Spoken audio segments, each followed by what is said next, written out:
Hello everyone and welcome back to H2 Combo, bringing you another Tera raid prep video. As we can see that Charizard's gone. Yeah, Toodles, hope you got him. Listed a lot of videos, a lot of helpful hints, and hopefully some of y'all took advantage of the shiny Flutter Remain giveaway that we just had.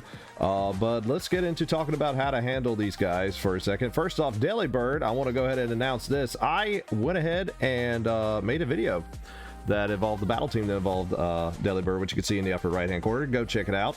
It's a doubles team. I might do a singles team, I don't know, but this one is a pretty decent bird, actually, believe it or not. This event's going to run through till Christmas. They usually do this little Christmas special with Daily Bird. I think it's pretty cool. Hopefully you're going to get some good items between this event that we actually have. So once again, happy Christmas, happy holidays. I think it's a pretty good idea to join in, and hopefully they'll drop a lot of Tera shards is what I'm seeing right here. A lot of Tera shards, more than 2. That would be nice. But anyway, let's go back here and go ahead and get prepped for the big guy right here, Cinderace. Cinderace is being released. They went from one fire type to another, and this big guy, or the mighty Cinderace, the mightiest mark, I guess they're all going to be that way. This event's going to go twice once again. It's going to start around New Year, around December 30th. Going to run over that weekend till January 1st. And then skip over a week and January 13th through January 15th. So we'll know after the first run how it kind of goes. We kind of over planned for Charizard, which is, I believe, a good thing. And then eventually we found out a way that you could solo it by yourself using Flutter Mane. Very good setup balance. I do think that was a pretty good thing that they brought there.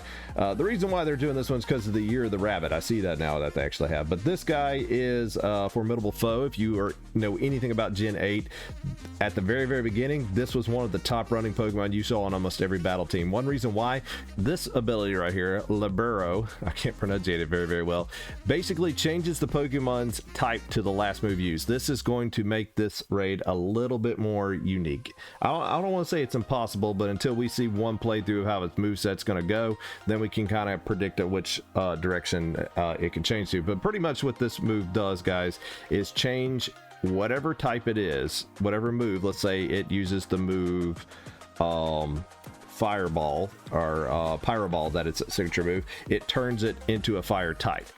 If it is a fighting type move, it'll change it to a fighting type.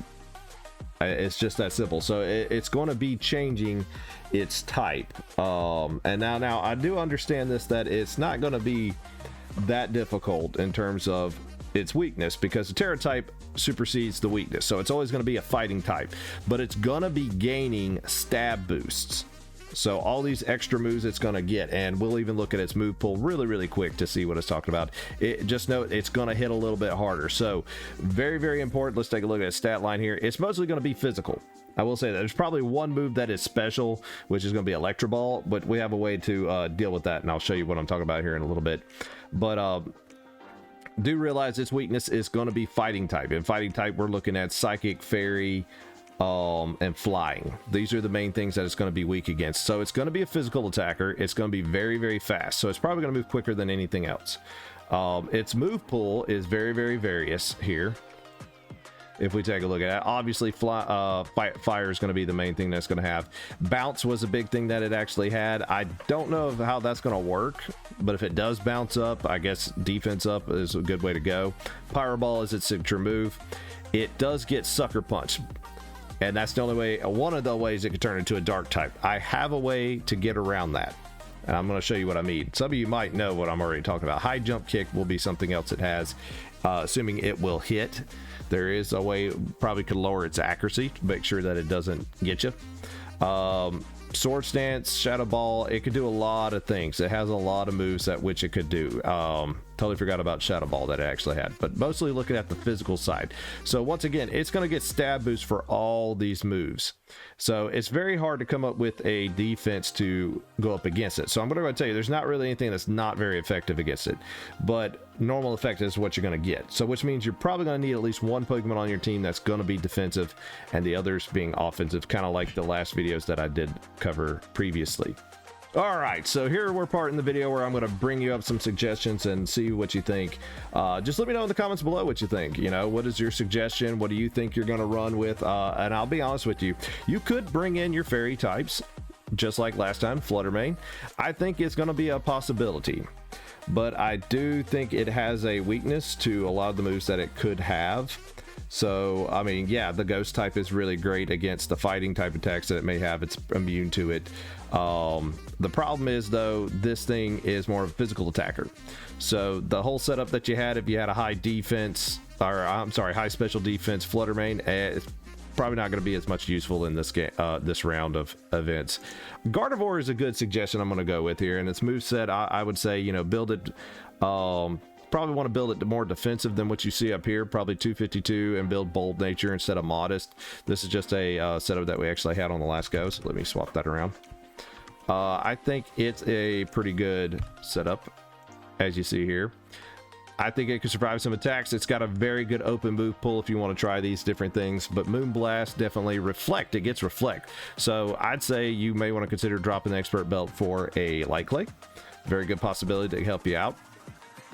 I don't know why Aura Sphere's in there. I guess if for some reason the game went weird and it went a different direction, maybe throw that in there. Probably put something else in there. I mean, if you run out of move pools, you could always put in Psychic. And I think it's a good chance for you to help out there, or even Psychic Terrain or Misty Terrain. You know, any one of those are going to do very, very well for Gardevoir, and you can change its Tera type to suit that. I mean, a good combination here. It's a very, very strong Mon against a lot of things. So I'd say it's a pretty good suggestion to go into this battle if you're unsure. Gardevoir's not hard to get. It's a good Gen 3 Mon way back in the day. Will-O-Wisp, very good. I think we can burn this guy, especially if he Tera types. I'm about 100% sure you can. So I'm throwing that in there to actually help you out. But Kilowattrel is one I'm going to actually recommend too, because it's a flying type. It's fast, and you can build this guy defensively. And if for some reason, which I think Cinderace's move pool is very, very vast, it gets Electro Ball. This guy's going to absorb that Electro Ball. And you can always change the Covert Cloak to anything else, like Expert Belt and other things, kind of give it a little bit more damage. You can swap out Roost for Tailwind to make sure your team goes fast, because that I've noticed that at near you get to the end of the battle, a lot more moves it uses. Probably about it either doubles or triples its moves. I know it's hard to tell with the glitches that are in the game during the raids what's really going on, but I'd say probably Tailwind probably better here. But what's nice is Charge Beam. Charge Beam is a good one to use. You have a 70% chance to raise your special attack by 1, and this is a special attacker, which goes against the opposite side of what Cinderace is. And actually every single time you can just charge up your attack, and you have a 70% chance to then just, you know, knock it out with Air Slash. Throw Thunderbolt in there in case it tried to get cheeky or try to change some of the rules. And I would even change this Tera type to Flying to give it just a little bit more damage. I did think about dropping in Hurricanes in there, but the one problem is Kilowattrel doesn't get Rain Dance. That's the interesting thing. So yeah, it doesn't get Rain Dance. So there's something to think about there. Which I think is very, very weird for a Thunderbird here. So let's talk about some defensive Mons, and this is where we're getting to the video where I'm talking about the one that I'm definitely gonna have bring. I'm gonna build a Kilowattrel, I really think so, or a Gardevoir, one of the two, to kind of bring into this for offensively. But if I go in and I don't see a defensive Mon, someone who I know is gonna be setting up Reflect, this is the guy, Bruxish. A lot of people don't realize that this is a very underrated Mon. Its ability is called Dazzling. Dazzling protects you and your allies from opposing priority moves like Sucker Punch, the one move that usually is a good signature hidden move that a Cinderace is going to have. And also you can just forget about it, like hurting or doing any, you don't have to worry about Sucker Punches. So if Sucker Punch is going to be a thing, this is definitely one I would bring in for every single team. It also gets the move Chilling Water, and you've seen me use this on a lot. This one's not meant to do a lot of damage. This one's meant to survive and keep others alive. Screech, it gets Screech to lower down the defense side on Cinderace, so if y'all want to go on that direction, there's that way. It's got a broad move pool here. Calm Mind you could do instead, it gets Bulk Up. Bulk up's very interesting. So you could just go through here and check out some of the move pool here. I mean, it's very interesting. Swords Dance, it gets Swords Dance. Very, very strange, but I think it's pretty cool that it actually gets that. So there is a way to kind of manipulate some of these things. Chilling Water, once again, I always said, has a 100% chance it goes through its shield and lowers its physical attack. I think this is a very, very it's a necessity to actually have when dealing with these types of mons that are coming up against. The last one I said used the Grimmsnarl, and it used its other signature move. Let me see, what was it? It was it Dazzling Gleam? It was not Rough Play. Spirit Break, there it is. I keep forgetting about that. That's to handle if it's a special side. But you could do the same thing with Grimmsnarl here. Taunt, Reflect, Flatter. Flatter to confuse the target. It'll increase its special attack since not Charizard, Cinderace is mostly going to be a physical attacker. You could confuse it. Get a little couple of moves in there to actually help bring up things. Or you could just swap it out, put, you know, Light Screen, Reflect, and hit it with Chilling Water. But once again, keep in mind, once the shield goes up, Taunt is not going to work, so think about that. But one thing to bring up here, if you see a Bruxish on the field, do not bring a Prankstermon.